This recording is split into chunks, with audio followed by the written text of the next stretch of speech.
Nagsanib puwersa ang Cinemalaya Foundation at ang GMA Network para magbigay ng intensive training sa mga baguhan at maging sa mga veteranong filmmakers sa kabubukas lang na Cinemalaya Institute.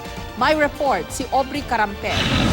Bukas na ang Cinemalaya Institute para sa mga filmmaker na nagdanais ng intensive training sa ilang aspeto ng paggawa ng pelikula, tulad ng screenwriting, producing at directing.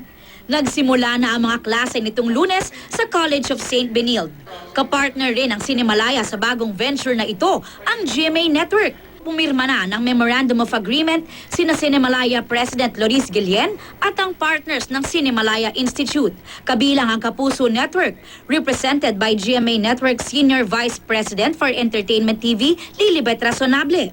They made this proposal to GMA for sponsorship, which GMA agreed to participate in.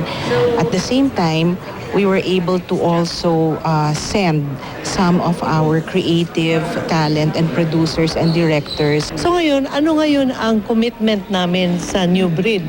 Ang commitment namin sa pagtulong sa mga magpaghanda ng mga bagong direktor. Kaya nagbukas ng institute.